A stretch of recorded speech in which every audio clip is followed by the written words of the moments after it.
All right, I'm sitting with Brian Runzel, Director of Construction for the Southwest Light Rail Transit project in Minneapolis, Minnesota.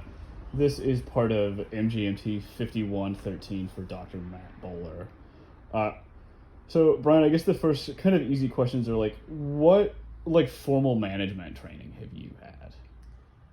I haven't had any formal management Okay. training. I guess I would say that I'm self-taught. I started my career in the Navy, and I was a civil engineer corps officer for the Navy. So, so just out of the bat, leadership is something that was um, just a big part of what that first experience was for me, or just the concept of leadership. But I would say that I really learned my management and kind of developed my management style when I took my position at Honeywell, because I had to take over managing a team of about 120 people, and I knew that they were underperforming and that the morale was bad, and I also knew that my plant director who hired me, he had a very clear leadership vision and style, and so I wanted to learn from him and I learned my management style at Honeywell, and it's the leader model thing that we talk about, and Okay.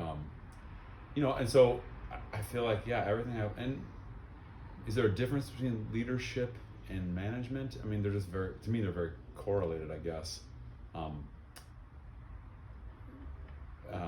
mean, off the top of my head, geez, I don't know. I haven't thought about what the difference in the definition is. To me, they're highly correlated, though. I can't easily distinguish the difference in the two. I'd have to think about that. Sure. No, I think that makes sense. That's funny. That's actually something that we've talked about a lot. The class There is a difference, but I would need to have to think about that. No, that's something we've talked about a lot. The class that this is for is organizational behavior. So there's been a lot of that. And then you mentioned managing a lot of people at Honeywell. How many people do you manage at Metro Transit? I think our team, usually when you talk about your team size and how many people you manage, you talk about how many direct reports do you have and how many indirect reports. Mm-hmm. I think indirect report, if you include our QMS inspectors and all that, I think it peaks at about 80. Yeah, and that makes sense, because obviously I'm the first two people that I interviewed, I'm more of a direct report, but I think for you I'm at least two levels down. Indirect, yeah. And even QMS, I mean, they're consultants, but they're part of our team. But they're pretty far. But so overall, indirect's 80, and direct is on paper is 1, but in practice it's probably like 4. Sure, that makes sense. So I think to kind of get into like some of the bigger questions, I guess.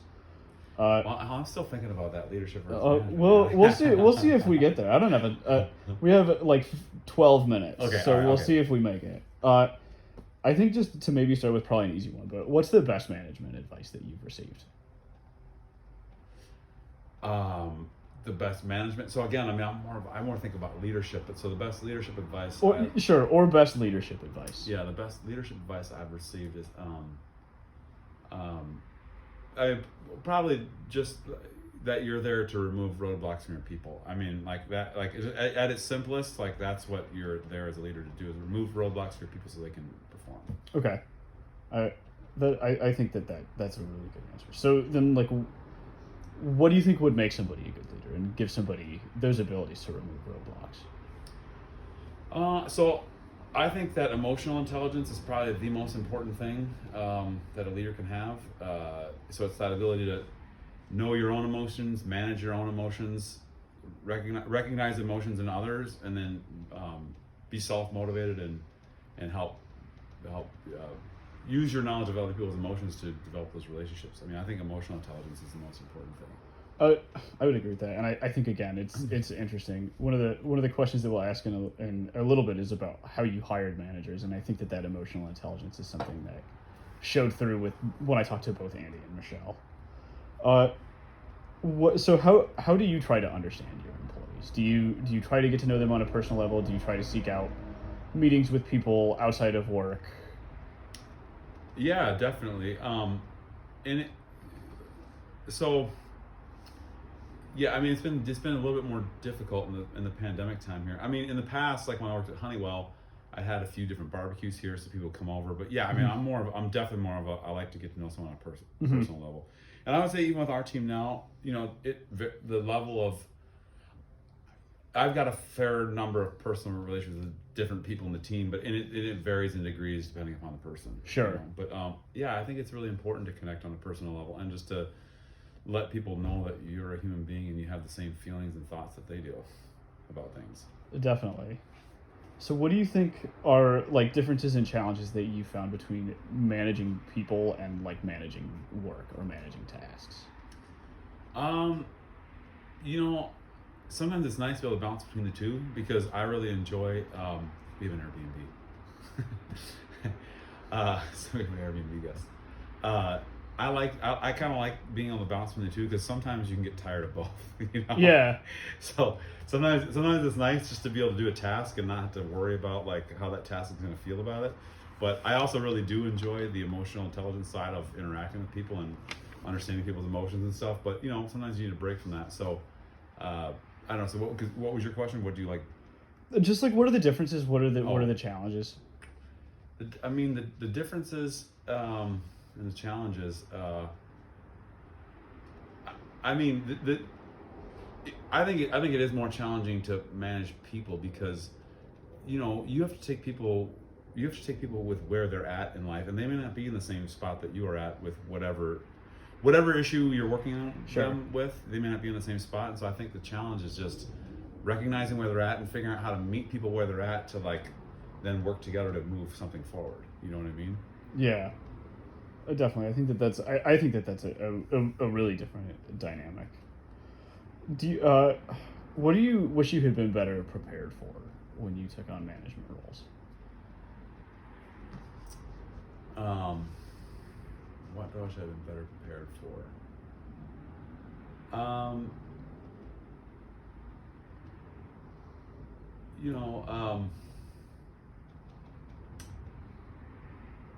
Just that's a good question. I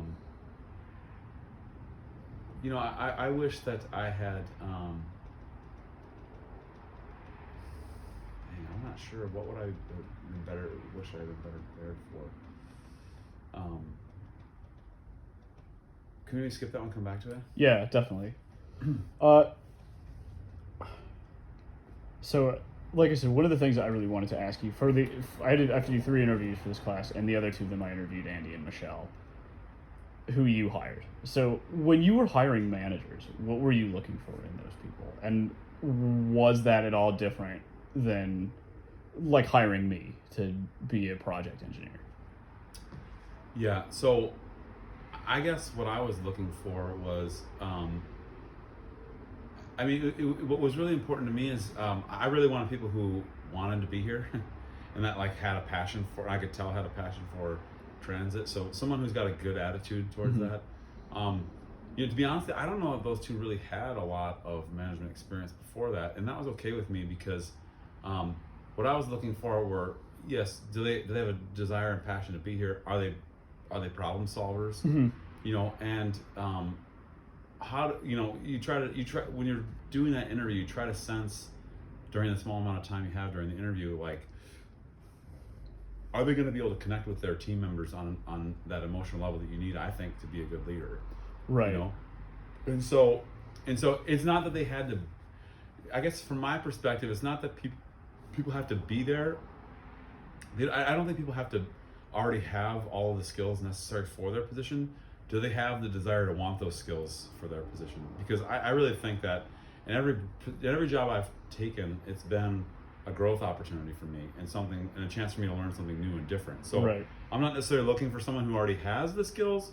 I'm looking for someone who has the ability and desire to want to develop those skills. So it's more, and you're looking for more of like the quote unquote soft skills versus the technical skills.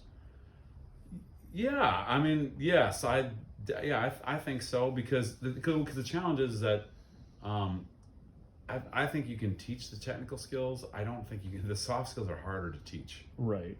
And so, but even then, I mean, really, what I guess here's another way I could put it. I like to hire people who I think have a learning posture, meaning that they want to learn, they want to develop, they want to grow. Like that's really important to me because when you have even when you have personnel issues or things, if I have someone who wants to do better and do something and be different, like I can really work with that. So even when you hire people, I think that hiring a person with that learning posture who wants to grow and develop, I think is really critically important. Totally. So I think this next one is probably like one of the ones questions that I like the most. But what for you? What is being successful, either professionally or personally? Like, how would you define that? To me, well, maybe I'd phrase it this way: like, what makes me take this? Like, what do I want to get from this job? What motivates me? I am kind of like you said earlier, Sam. I'm kind of a mission-oriented kind of guy. I like to do something that matters, and so for me, like, yeah, what gets me up in the morning is doing something that matters. It's having those relationships with people. It's working with people, and it's to me, it's about knowing what people's abilities are and trying to help figure out how we can best use those abilities to accomplish whatever we're trying to accomplish. But then to accomplish something that matters. So, because in this job, we're trying to deliver the biggest public works project in the state's history. But in other jobs, when I was at Honeywell, that plant manufactured 95% of the world's commercial aviation guidance systems came out of that plant. So it was a big deal. Oh, that's really Honeywell came up in a case study that we're looking at about the 737s. That's kind of an interesting tie into something that we're reading about right now. And then, like when I worked for the State Department, it was about delivering the State Department's construction program so that the DoD could leave the country when President Obama committed them to leave. So it was just a really high impact program. And it's not that I was at the tip of the foreign policy thing going on in Iraq, but I was definitely a piece of the enabler of that. So for me, because restate your question again, so I want to make sure I circle back to just like what do you think makes you successful? Yeah, so it's that drive to want to be a part of something bigger than myself. I really think, and yeah, because I'm self motivated. Like I don't need somebody to put pressure on me. Like I already put enough pressure on myself. Yeah, definitely. Because I want to be a part of something. I want to help be a part of something bigger than myself, and so I'm self motivated to do that. I guess. That's perfect, and that actually is all the time we have. So I think that's an awesome way to end it. So thanks, Brian. I really appreciate it.